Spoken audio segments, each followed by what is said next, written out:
Assalamu alaikum and welcome back to the channel. Today it is lecture number 4 of our cell class 9th biology.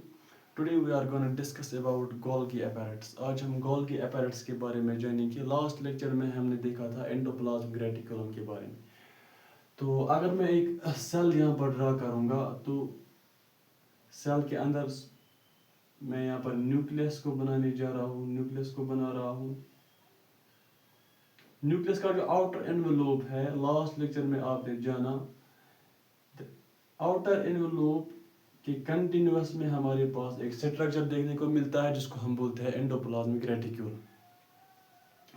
अब endoplasmic reticulum के बाद हमारे पास और एक यहाँ पर सेल ऑर्गेनल आती है जिसको हम बोलते हैं गोल्गी apparatus या गोल्गी बॉडीज. गोल्गी apparatus या गोल्गी बॉडी. अभी जो गोल्गी apparatus है, it is made up of these sacs. इन सैक्स को हम बोलते हैं सिस्टर्न्स. इन सैक्स को हम बोलते हैं cisterns. Golgi body is a membrane bound cell organelle and the cell organelle, ये जो सिस्टर्न्स होते हैं, these are approximately parallel to each other. ये एक दूसरे के पैरेलल होते हैं लेकिन एक दूसरे के साथ कनेक्ट भी होते हैं. एक्चुअली स्ट्रक्चरली कनेक्ट नहीं होते हैं लेकिन functionally these are connected. These cisterns, ये सिस्टर्न्स जो होते हैं, although these are parallel to each other, ये सिस्टर्न्स एक दूसरे के पैरेलल होते हैं लेकिन functionally these cisterns are connected to each other. यानी कि गोल्गी apparatus जो है, it is actually a membrane bound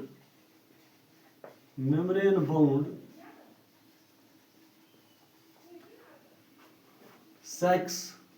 It's a membrane bound sacs known as cisterns. यहाँ पर लिखा है which are known as cisterns, and cisterns are approximately parallel to each other.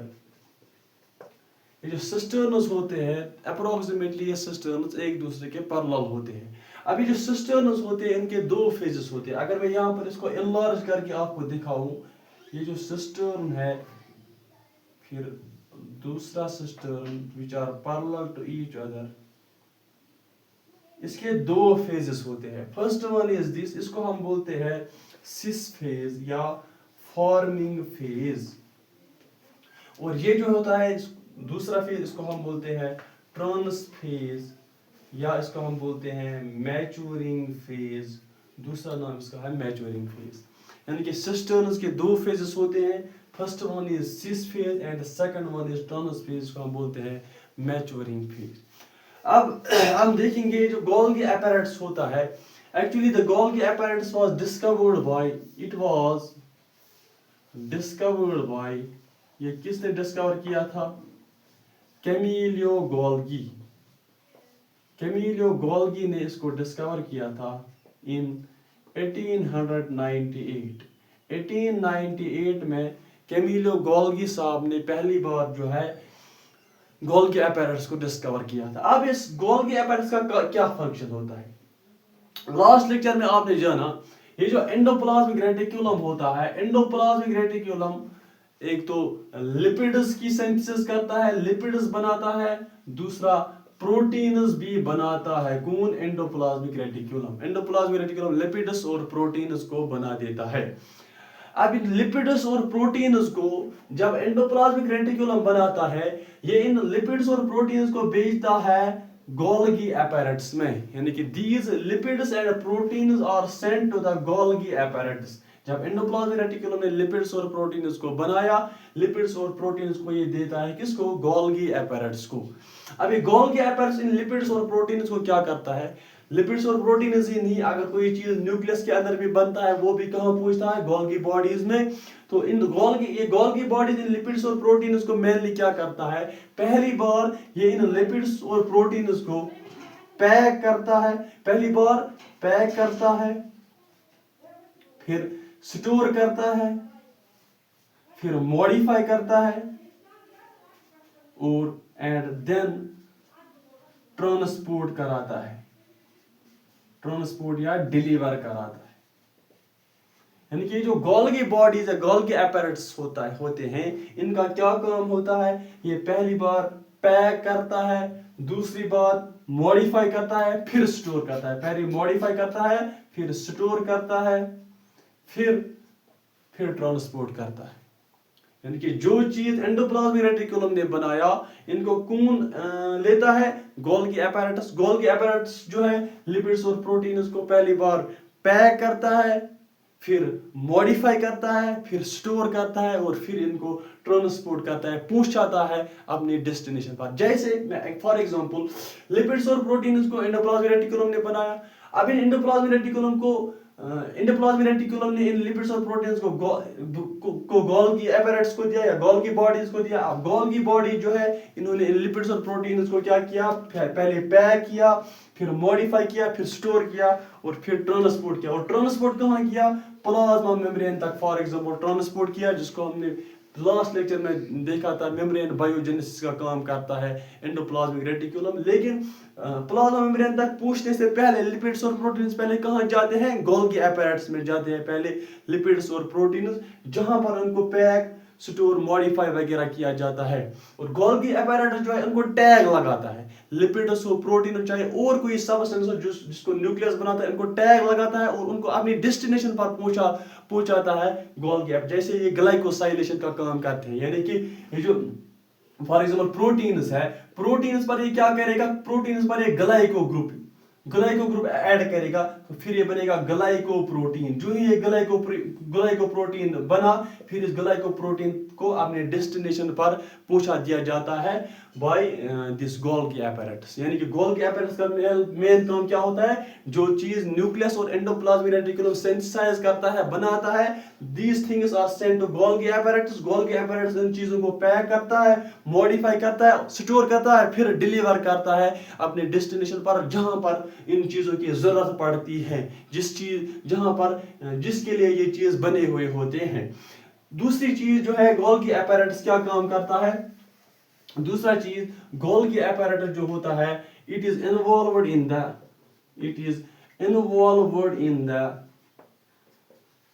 Formation of lysosomes. यानी कि lysosomes का जो बनाने का काम है, लाइसोसोम्स को भी कौन बनाता है? हमारा गोल्गी अपैरेटस। गोल्गी अपैरेटस के ये दो मेन फंक्शन होते हैं। यानी कि पहला फंक्शन, जो चीज न्यूक्लियस और एंडोप्लाज्मिक रेटिकुलम बनाता है, जैसे लिपिड्स और प्रोटीन्स, उन चीजों को ये गोल्गी अपैरेटस मॉडिफाई करता है, पैक करता है, स्टोर करता है, फिर डिलीवर या ट्रांसपोर्ट कराता है। दूसरी चीज, गोल्गी अपैरेटस जो है हमारे लाइसोसोम्स की सिंथेसिस करते हैं। और ये जो गोल्गी अपैरेटस होते हैं, these are membrane bound, single membrane bound. इनके पास भी सिंगल मेम्ब्रेन होता है, जैसे endoplasmic reticulum is also a single membrane bound cell organelle, और ये भी सिंगल मेम्ब्रेन बाउंड ही होते हैं। The Golgi apparatus are made up of cisterns. अगर हम एक की बात करेंगे तो बोलेंगे सिस्टर्न, अगर बहुत सारों की बात करेंगे बोलेंगे cisternae. These cisternae are approximately parallel to each other. However, they are connected functionally. Cisternae के दो phases होते हैं. First one is cis phase, जिसको हम बोलते हैं forming phase, and the second one is trans phase, जिसको हम बोलते हैं maturing phase. ये था आपका Golgi apparatus. Now moving on to our third cell organelle. अब हम तीसरे cell organelle की ओर बढ़ेंगे और जानेंगे थर्ड सेल ऑर्गेनल के बारे में। दो सेल ऑर्गेनल हमने अभी तक पढ़े। पहला जो है दैट इज एंडोप्लाज्मिक रेटिकुलम और दूसरा जो है दैट इज गोल्गी अपैरेटस। अब हम तीसरे सेल ऑर्गेनल की ओर बढ़ेंगे और जो तीसरा सेल ऑर्गेनल है दैट इज आवर माइटोकॉन्ड्रिया।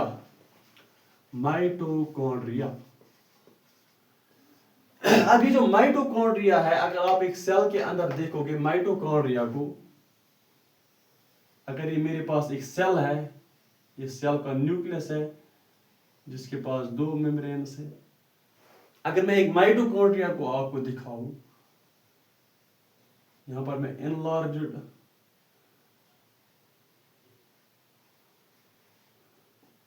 यहां पर ये जो है ये हमारा माइटोकॉन्ड्रिया है।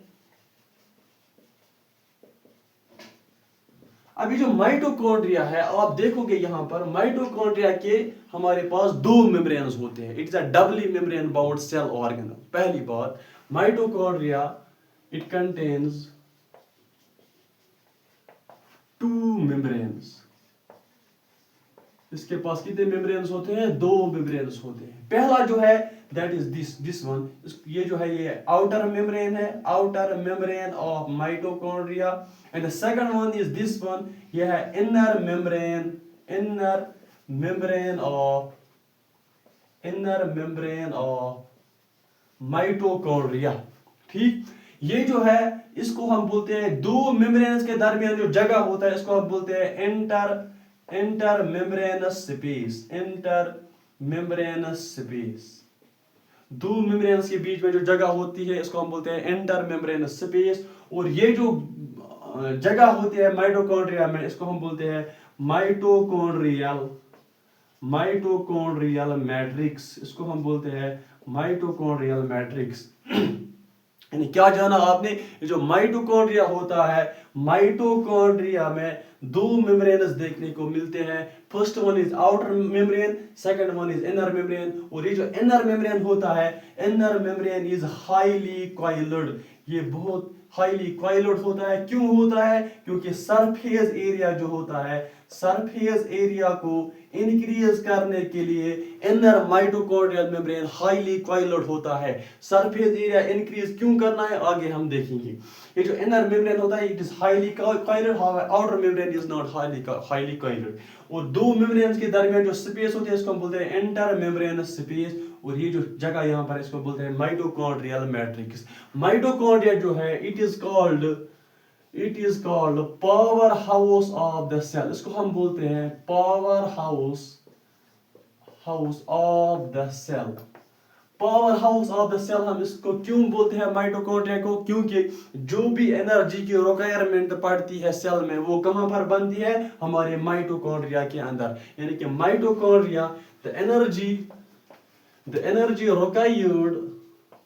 required for all the cellular activities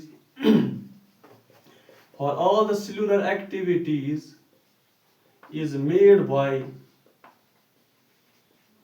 mitochondria। Mitochondria जो होता है, माइटोकॉन्ड्रिया सेल में जो भी एनर्जी की रिक्वायरमेंट पड़ती है, the energy required by the cell is made in mitochondria। Mitochondria में कैसे बनती है एनर्जी, कैसे फॉर्म होती है? क्योंकि माइटोकॉन्ड्रिया में हमारी सेल्यूलर रेस्पिरेशन होती है। Cellular respiration takes place within mitochondria. यानी कि माइटोकॉन्ड्रिया में हमारी सेल्यूलर रेस्पिरेशन होती है। रेस्पिरेशन क्या होती है? जब हम गुज़ा खाते हैं, गुज़ा में ज्यादातर ग्लूकोज होता है। ग्लूकोज जो है सेल तक पहुंच जाता है, सेल के अंदर ग्लूकोज के साथ ऑक्सीजन मिलता है, फिर इस ग्लूकोज से जो है ज्यादातर ग्लूकोज, फैट्स, प्रोटीन को भी हम इस्तेमाल कर सकते हैं। ग्लूकोज से जब हम एनर्जी निकालते हैं इसको हम बोलते हैं रेस्पिरेशन। अब रेस्पिरेशन की प्रोसेस जो है हर किसी सेल में होती है। और सेल के अंदर कहां पर? किस सेल ऑर्गेनल में? माइटोकॉन्ड्रिया में। जब रेस्पिरेशन होती है, ग्लूकोज या गुज़ा से एनर्जी निकाला जाता है और वो एनर्जी जो है सेलुलर एक्टिविटीज के लिए इस्तेमाल होता है। यानी कि जो भी एनर्जी हमारी बॉडी में निकलती है वो वया रेस्पिरेशन निकलती है। और रेस्पिरेशन कहां पर होती है? माइटोकॉन्ड्रिया के अंदर। यानी कि जो भी सेल को एनर्जी की रिक्वायरमेंट होती है वो रिक्वायरमेंट ऑफ एनर्जी फुलफिल कौन करता है? हमारा माइटोकॉन्ड्रिया फुलफिल करता है। ठीक, moving on to next point. अब हम आगे की ओर बढ़ेंगे, ये आप नोट कर लीजिए। ये जो माइटोकॉन्ड्रिया होता है, क्योंकि इसमें दो मेम्ब्रेन्स देखने को मिलते हैं, दो मेम्ब्रेन्स पाए जाते हैं। अब ये जो स्ट्रक्चर्स होते हैं इनको हम एक्चुअली बोलते हैं क्रिस्टा या क्रिस्टे। ठीक, और ये जो माइटोकॉन्ड्रिया होता है it contains it's own DNA and ribosomes. Mitochondria के पास भी अपना डीएनए और राइबोसोम्स देखने को मिलते हैं। जैसे न्यूक्लियस के पास अपना डीएनए और राइबोसोम्स है, वैसे ही माइटोकॉन्ड्रिया के पास भी अपना डीएनए और राइबोसोम्स है। राइबोसोम क्या है? ये एक ऐसी सेल ऑर्गेनल है which is present in both prokaryotes and eukaryotes. It is a non membrane bound cell organelle. दोनों सेल्स में, दोनों किस्म के सेल्स में पाया जाता है, चाहे प्रोकैरियोट हो यूकैरियोट हो। Non membrane bound cell organelle है राइबोसोम। इसलिए राइबोसोम को हम बोलते हैं organelle within an organelle. ये ऐसी सेल ऑर्गेनल है जो बाकी सेल ऑर्गेनल में भी पाया जाता है, जैसे न्यूक्लियस, माइटोकॉन्ड्रिया और प्लास्टिड में। प्लास्टिड, ये जो न्यूक्लियस होती है, माइटोकॉन्ड्रिया होता है, mitochondria contains its own DNA and ribosomes. अब ये था आपका माइटोकॉन्ड्रिया। माइटोकॉन्ड्रिया में आपने देखा, माइटोकॉन्ड्रिया को हम बोलते हैं power house of the cell, जहां पर एटीपी बनती है। एटीपी यानी कि एनर्जी बनती है, इसको हम बोलते हैं, दूसरा नाम भी energy currency of the cell. ATP यानी कि एडिनोसिन ट्राइफॉस्फेट। एडिनोसिन ट्राइफॉस्फेट यानी कि जो यहाँ पर एनर्जी बनती है माइटोकॉन्ड्रिया में सेलुलर रेस्पिरेशन के दौरान, इस एनर्जी को स्टोर किया जाता है in the form of ATP, adenosine triphosphate. फिर जब जरूरत पड़ेगी सेल को, इस एटीपी को तोड़ दिया जाता है, फिर इस एनर्जी को रिलीज किया जाता है और यूटिलाइज किया जाता है इस एनर्जी को। यानी कि ये जो माइटोकॉन्ड्रिया है, इसको हम बोलते हैं power house of the cell, इसलिए क्योंकि एनर्जी है, एनर्जी की रिक्वायरमेंट जो पड़ती है सेल को, वो कहाँ से डिराइव की जाती है? Cellular respiration through bye mitochondria. ये था आज का लेक्चर। मिलते हैं नेक्स्ट लेक्चर में, तब तक के लिए अल्लाह हाफिज।